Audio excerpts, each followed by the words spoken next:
Él es un profeta reverenciado, un libertador de esclavos, un héroe de la Biblia.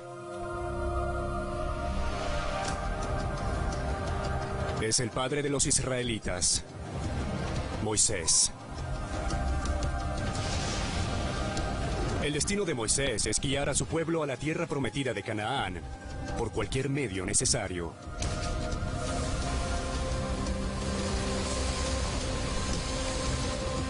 Examinamos de nuevo a Moisés y la historia del Éxodo. Él habla con Dios, pero también es un brillante general. No solo guía a esclavos, comanda un ejército de guerreros mercenarios. Durante la marcha de los israelitas a través del desierto por 40 años, Moisés y su ejército enfrentan batallas de proporciones bíblicas y vencen a algunos de los ejércitos más letales del mundo antiguo. Moisés es un maestro estratega. Moisés es un implacable comandante. Moisés está en senda de guerra hacia la tierra prometida.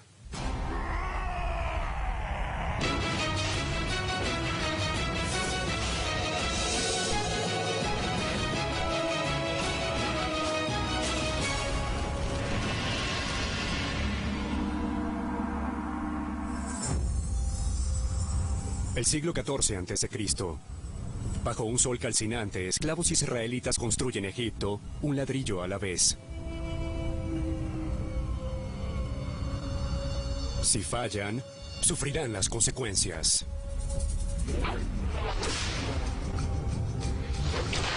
Pero los israelitas están por conocer a su Salvador. Su nombre es Moisés, y su historia comienza con un homicidio.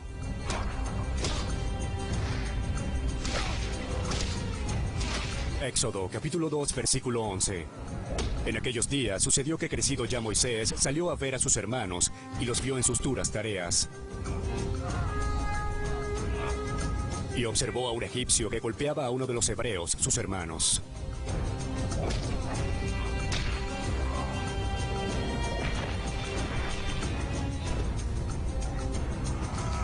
Entonces miró a todas partes y viendo que no aparecía nadie, mató al egipcio.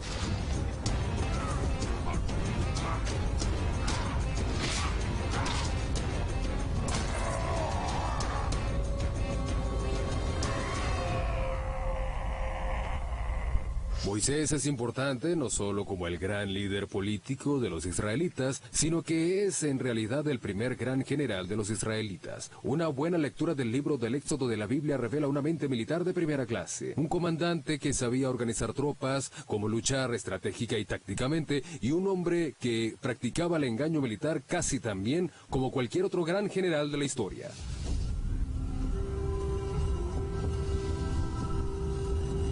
Luego de que Moisés asesina al egipcio y lo entierra en la arena, huye de Egipto, escapando hacia el desierto del Sinaí.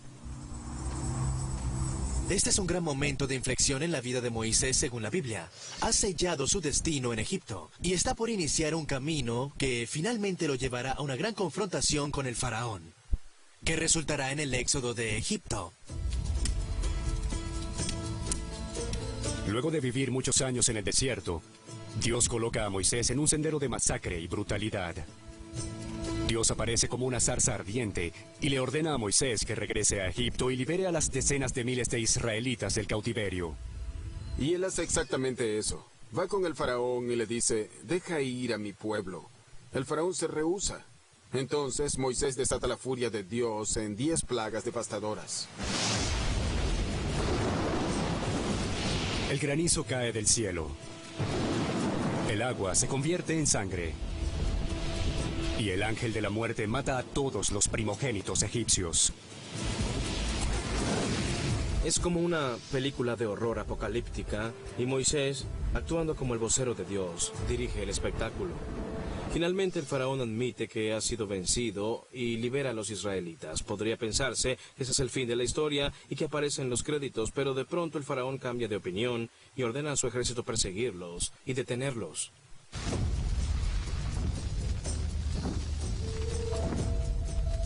Dios, ahora en la forma de una columna de humo y fuego, guía milagrosamente a Moisés y a los israelitas fuera de Egipto. Entonces ocurre uno de los milagros más famosos de la Biblia, la separación del mar de los juncos.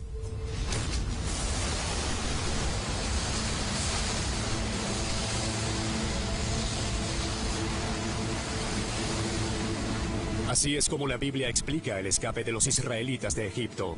Continúan hacia Canaán, donde finalmente reclaman la tierra como un don de Dios. Pero esta es solo una versión de la historia del Éxodo. Es una historia grandiosa y es la base fundamental del judaísmo y el cristianismo. Dios guía a los israelitas del cautiverio hasta la tierra prometida. Tenemos la historia de la Pascua y todo eso. Ahora, si narramos esta historia desde la perspectiva militar, la de un soldado, tenemos una imagen muy diferente y muy violenta. La pregunta para intentar comprender esta nueva versión del Éxodo es: ¿quiénes son los israelitas? ¿Qué hacen en Egipto? ¿Y por qué el faraón no quiere que se vayan? Según la Biblia, los israelitas migraron originalmente de la tierra de Canaán a Egipto unos 2 siglos antes del tiempo de Moisés, cerca del siglo XIV a.C. Se asentaron en una tierra llamada Goshen, un área fértil y próspera cerca de la frontera. Y la Biblia nos dice que viven aquí por 200 años coexistiendo pacíficamente con los egipcios. Pero de hecho hay quienes creen que los israelitas hacían más que solo coexistir. Existe la teoría de que los israelitas de hecho eran piezas militares importantes en la defensa de Egipto. Esta teoría surge de la lectura de la historia del Éxodo como una campaña militar. Algunos creen que los israelitas podrían ser el mismo pueblo que los Abiru, un grupo que incluye mercaderes, constructores y granjeros, además de feroces guerreros.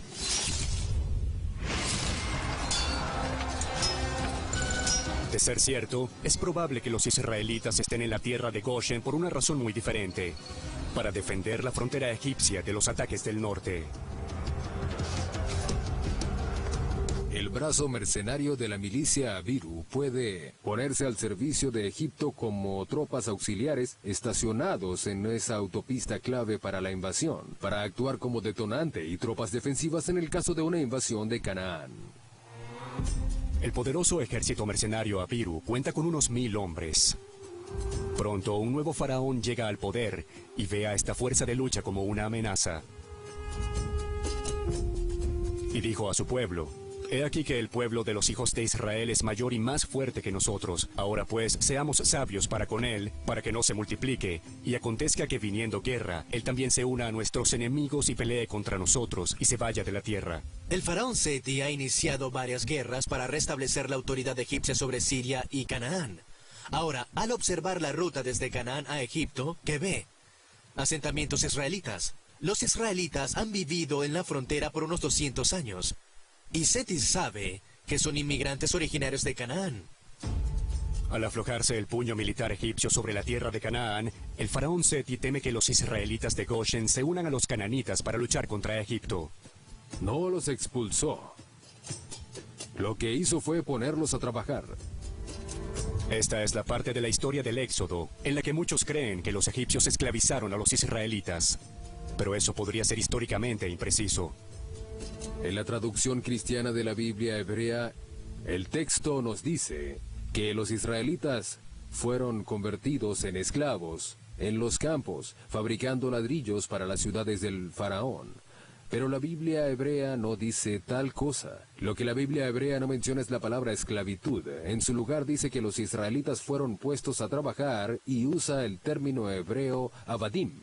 Abadim significa trabajador de la construcción, o en su sentido táctico lo que llamamos jornaleros. Los jornaleros son reclutados para construir proyectos de obras públicas, como muros para la ciudad y fortificaciones. Aunque pudieron haber sido forzados a trabajar, algunos creen que no eran esclavos. Puedes imaginar que si los israelitas son tenidos en tan alta estima, esencialmente como la primera línea defensiva de Egipto, y de pronto son degradados a trabajadores comunes, esto podría no verse muy bien. Así que luego de varios años de esto, los israelitas deciden que es hora de irse. Pero al hacerlo, podrían no ser solo un grupo de esclavos.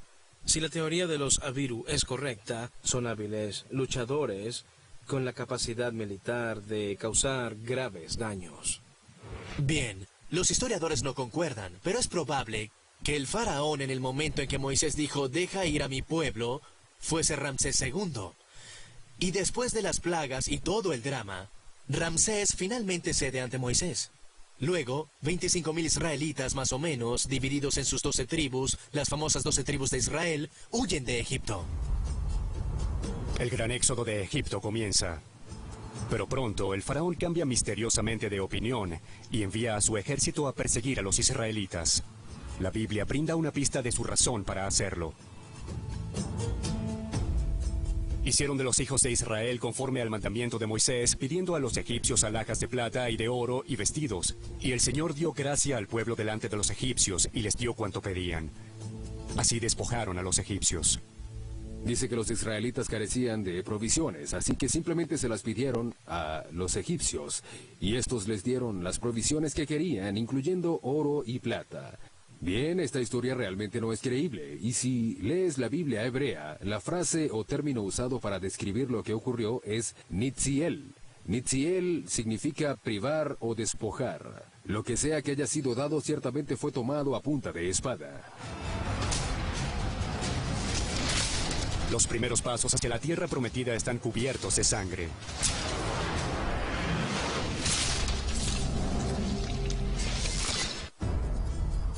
El gran éxodo de Egipto de los israelitas ha comenzado, y no es una salida pacífica. Algunos creen que los israelitas saquearon una ciudad egipcia al salir del país. Están en una tierra que está rodeada o literalmente infestada de lo que llamamos ciudades almacén, pequeños depósitos de suministros. También es el lugar egipcio de las gigantescas propiedades ganaderas, así que hay provisiones a su alrededor. Bien, ¿qué habría sido lo más inteligente? Pues saquear una de las propiedades y aprovisionarse. La Biblia dice que Moisés guía a los esclavos israelitas fuera de Egipto, pero algunos historiadores militares creen que comanda a un grupo mercenario de hábiles guerreros. Hay quienes creen que los israelitas son el grupo seminómada llamado Abiru, y una de las cosas por las que se conocen son sus destrezas militares.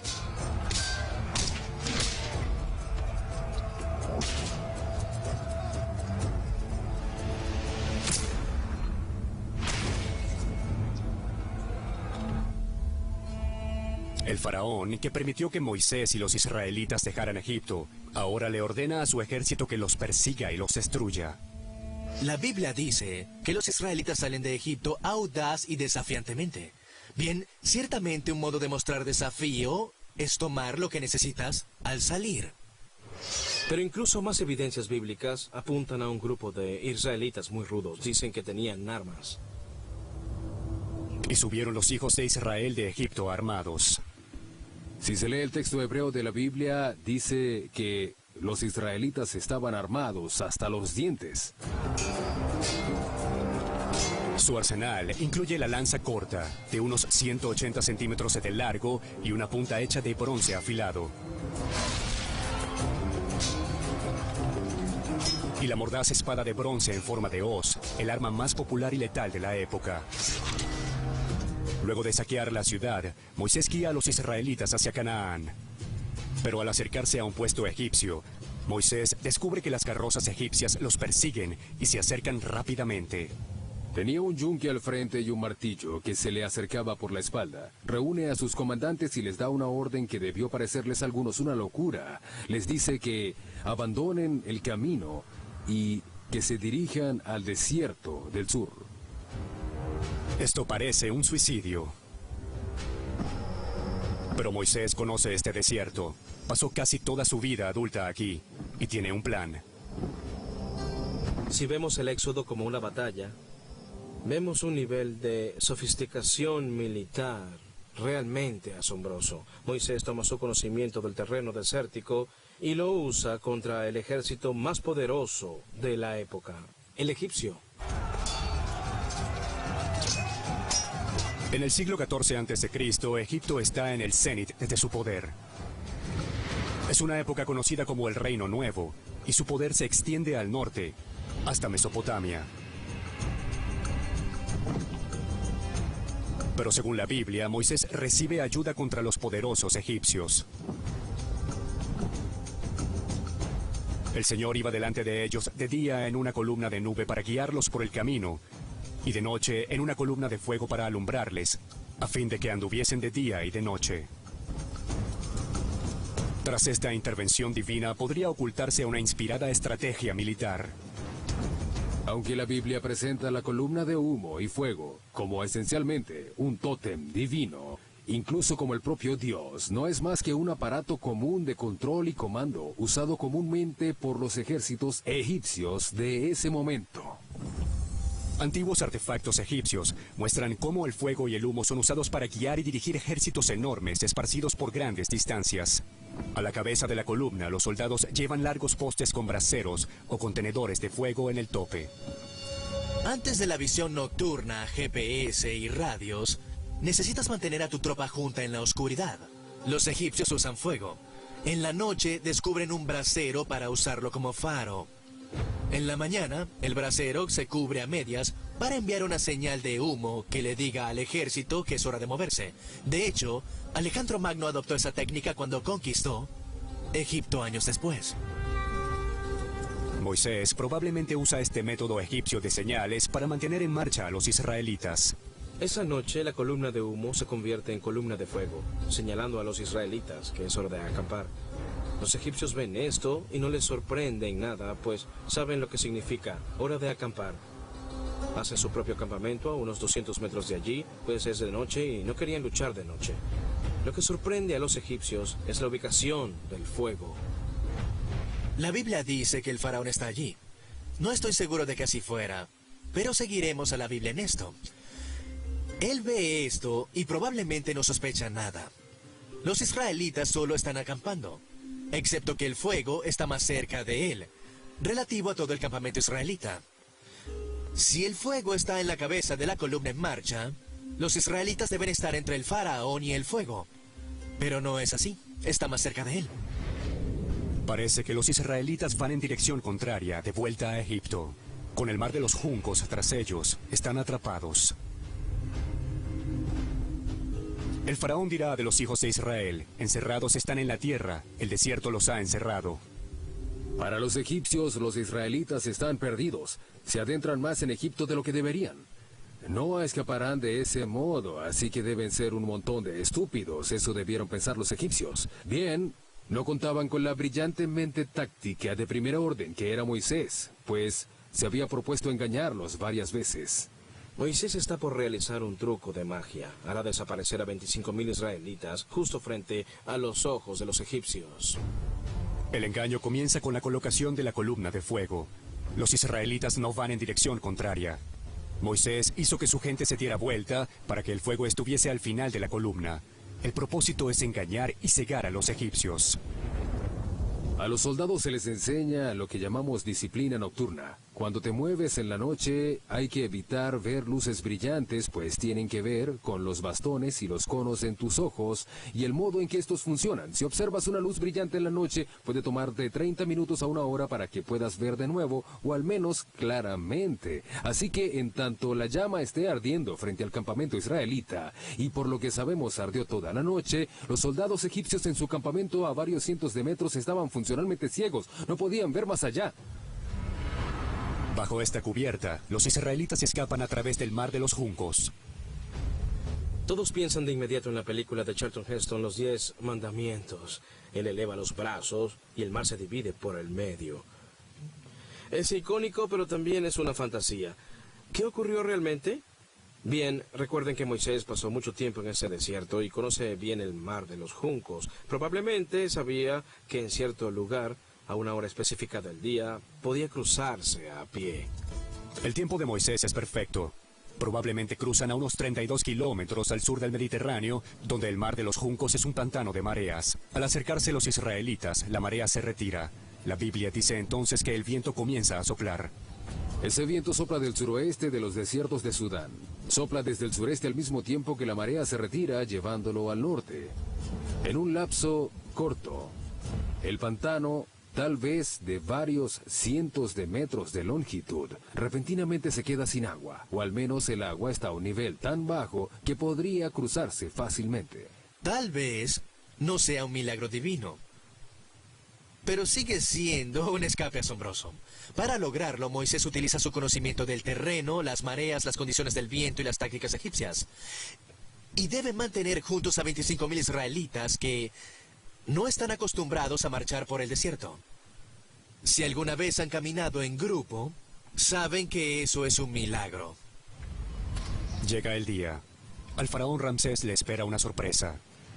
Los israelitas han cruzado a salvo el mar de los juncos y el agua comienza a fluir de vuelta al pantano. Para cuando los egipcios llegan al mar de los juncos, la marea está regresando. Probablemente puede ver a los israelitas del otro lado, así que los persiguen. Pero las carrozas son demasiado pesadas para el suave pantano y se atascan. Moisés triunfa sobre los poderosos egipcios al usar una brillante estrategia militar y sin levantar una sola espada. Ha evitado una fuerza superior y la engañó, haciéndole creer que iba en una dirección cuando iba en la contraria, y lo logró porque poseía un conocimiento del terreno en el que debía operar. Y tenía ese conocimiento del terreno porque pasó 40 años vagando, si podemos creerle a la Biblia, atendiendo a sus rebaños en el área. Se dice que el duque de Wellington, en la batalla de Waterloo, dijo: he tenido este trozo de tierra en mi bolsillo por largo tiempo. Supongo que Moisés tuvo ese trozo de tierra en su bolsillo por largo tiempo también. Pero la campaña del Éxodo apenas está comenzando. A 3 meses de viaje, una tribu de personas llamadas amalequitas lanza un ataque sorpresa contra Moisés y los israelitas. Los amalequitas son una tribu hostil que vaga por la península de Sinaí y el sur de Canaán. Luchan al lomo de camello disparando flechas a sus enemigos y cortándolos. Moisés acaba de ser más ingenioso que los egipcios. Este es un gran momento de inflexión en la vida de Moisés según la Biblia. Ha sellado su destino en Egipto y está por iniciar un camino que finalmente lo llevará a una gran confrontación con el faraón, que resultará en el éxodo de Egipto. Luego de vivir muchos años en el desierto, Dios coloca a Moisés en un sendero de masacre y brutalidad. Dios aparece como una zarza ardiente y le ordena a Moisés que regrese a Egipto y libere a las decenas de miles de israelitas del cautiverio. Y él hace exactamente eso. Va con el faraón y le dice: deja ir a mi pueblo. El faraón se rehúsa. Entonces Moisés desata la furia de Dios en 10 plagas devastadoras. El granizo cae del cielo. Si fallan, sufrirán las consecuencias.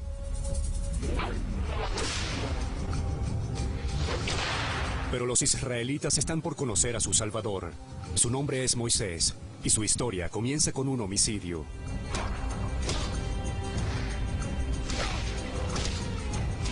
Éxodo, capítulo 2, versículo 11. En aquellos días sucedió que, crecido ya Moisés, salió a ver a sus hermanos y los vio en sus duras tareas. Y observó a un egipcio que golpeaba a uno de los hebreos, sus hermanos.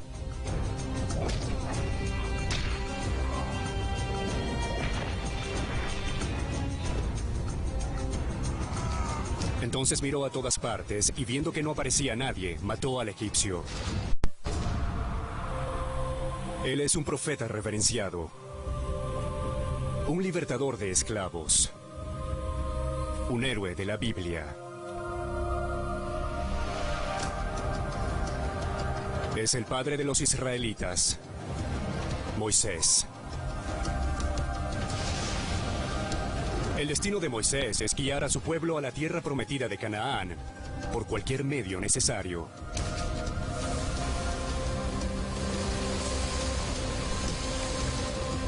Examinamos de nuevo a Moisés y la historia del Éxodo. Él habla con Dios, pero también es un brillante general. No solo guía a esclavos, comanda un ejército de guerreros mercenarios. Durante la marcha de los israelitas a través del desierto por 40 años, Moisés y su ejército enfrentan batallas de proporciones bíblicas y vencen a algunos de los ejércitos más letales del mundo antiguo.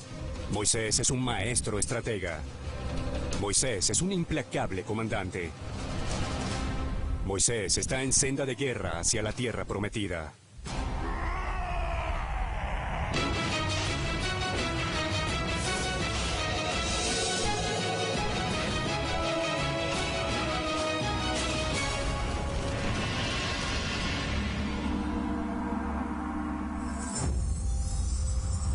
El siglo XIV a.C. Bajo un sol calcinante, esclavos israelitas construyen Egipto, un ladrillo a la vez.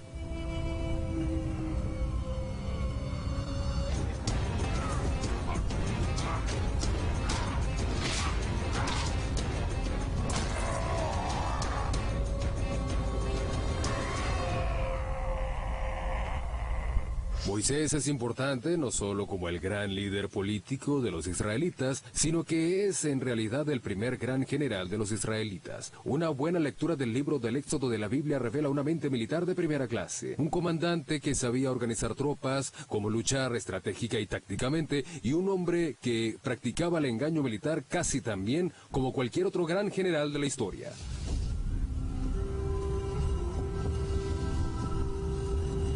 Luego de que Moisés asesina al egipcio y lo entierra en la arena, huye de Egipto, escapando hacia el desierto del Sinaí.